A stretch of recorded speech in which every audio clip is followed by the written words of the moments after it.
kulanti wanaagsan daawadayaal ku soo dhawaada warka Burdera Media fadlan haddii aad nagu cusub tahay subscribe noo saar qodobada wararka aan idin hayno maanta waxaa kamid ah duqa Muqdisho oo maanta xariga ka jaray xarun cusub wasiirka warfaafinta xukuumadda federaalka Soomaaliya oo agaasimaha wax soo saarka iyo howlgelinta hawlada waabari uu magacaabay Nimcaan Hilaac taliyaha ciidanka xoogga dalka oo sheegay inay korortay tirada ka soo goosatay maleeshiyaadka Al-Shabaab horjoogayaal Al-Shabaab ah oo soo dhiibay ciidanka xoogga dalka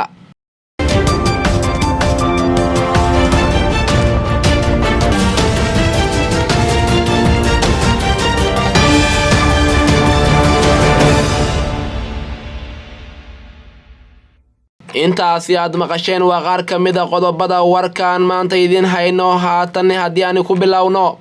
duqa Muqdisho ayaa maanta xariga ka jaray xarun cusub gudoomiyaha gobolka Banaadir ahna duqa caasimada Muqdisho injineer Cabdiraxmaan Cumar Cismaan Yariisow oo ay weheliyaan gudoomiye ku-xigeenka dhinaca amniga iyo afayeenka maamulka ayaa waxa ay si wada jir ah xariga uga jareen waaxda barwaaqo ee degmada Warta Nabadda munaasabada xarig jarka ayaa waxaa sidoo kale ku sugnaa gudoomiyaha degmada Warta Nabadda Zainab Xabsi iyo mas'uuliyiin kale waxayna xaruntaasi ay tahay mid muhiim u ah dadka ku nool degmada Warta Nabadda gudoomiyaha gobolka Banaadir ahna duqa magaalada Muqdisho injineer Cabdiraxmaan Cumar Cismaan Yariisow ayaa sheegay in dib u dhiska xarumaha danta guud ee bulshada loogu adeegayo ay mar walba maamulka gobolka u ahayd mudnaan gaar ah iyo adeegyada shacabka loo fuliyo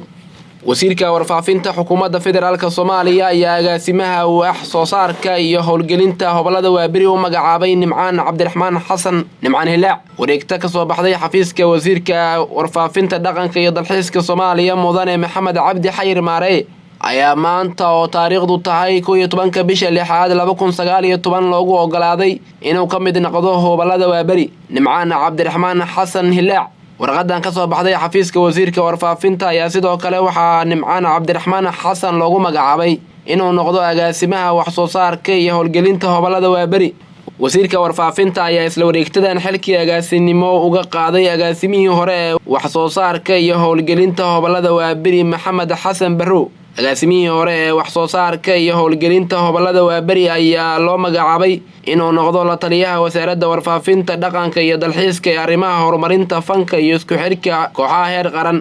taliyaha ciidanka xoogga dalka ayaa sheegay inay korortay tirada maleeshiyaadka Al-Shabaab ka soo goosanaysa taliyaha ciidanka xoogga dalka Soomaaliya Sareegaas Daare Aadan Cilmi Indha Qarshe oo maanta shir jaraa'id ku qabtay magaalada Muqdisho ayaa ka hadlay howlgallada ka dhanka ah maleeshiyaadka nabadiidka Al-Shabaab General Daare Aadan Cilmi Indha Qarshe ayaa sheegay inuu dardar ku socdo howlgallada dalka looga saarayo maleeshiyaadka nabadiidka Al-Shabaab taliyaha ciidanka xoogga dalka Soomaaliyeed General Aadan Cilmi Indha Qarshe ayaa la wadaagay shacabka Soomaaliyeed awoodda ciidanka xoogga dalka in ay yihiin kuwa dalka ka saari kara kooxda Al-Shabaab dhalinyarada ay qaldeen maleeshiyaadka nabadiidka Al-Shabaab ayuu taliyaha ciidanka xoogga dalka ugu baaqay